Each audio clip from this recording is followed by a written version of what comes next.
Well, it's the amazing sight in the sky everybody is still talking about. The northern lights, they were spotted as far south as right here in central Florida. Our tower cam pointed at New Smyrna Beach last night, caught those reds and blue hues overnight. Now, the big question is, will they return tonight? Joining me tonight is Sean Dahl, Space Weather Prediction Center out there in Boulder, Colorado.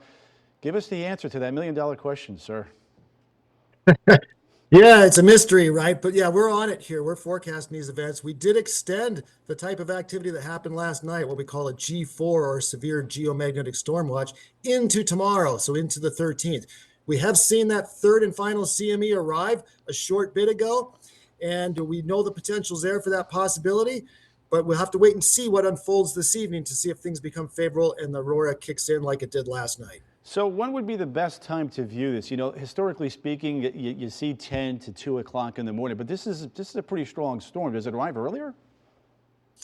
Yeah, it hasn't arrived earlier. It's pretty much been on target with our forecast. The difference is, it's almost winter, so we're having very long nighttime hours. So people were getting out last night. It didn't take long to turn dark. And, they're still up at 7 o'clock to 11 o'clock in the evening. And the Aurora was really kicking into high gear because we were reaching those severe storm levels last night. And that'll be similar again tonight. If the magnetic field in the CME, and they have magnetic energy, so you have to think of magnets, whether they repel or they attract.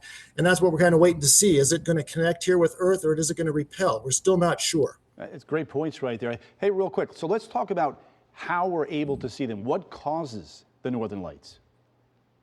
It's these things called things like a coronal mass ejection, these blasts of solar material that can change charged particles and strong magnetic fields. And when they arrive here at Earth, that energy drives through our magnetic field, and it interacts with molecules in our outer atmosphere, and that exchange of energy can release light eventually, and that's what we see as the aurora.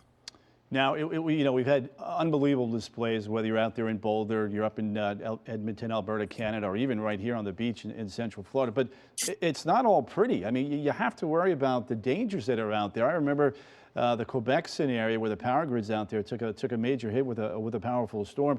Let's talk about some of those concerns that we don't talk about. We're more into the colors and stuff. But speak to that for me for a second, would you? Yeah, sure. Thanks for bringing that up, because that's what we do here. All day yesterday, all last night, so far today, we've been constantly communicating with all these technological critical infrastructures you're bringing up. Satellite operators struggling through this storm to maintain their proper orbits, because these can burn up in the atmosphere if they don't do that with these kind of levels. The power grid operators, the bulk transmission systems, we've been talking to them extensively so that they understand what's going on, because these drive currents of energy and electricity on them that don't belong there, and they can damage the high voltage transformers that we all rely upon. So we've been communicating with them.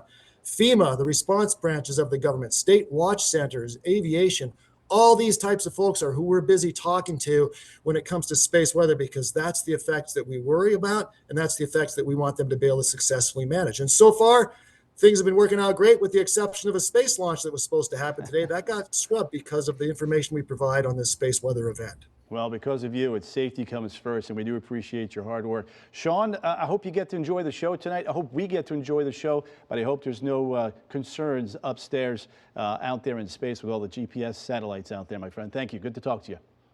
You're welcome. Take care. Thank you.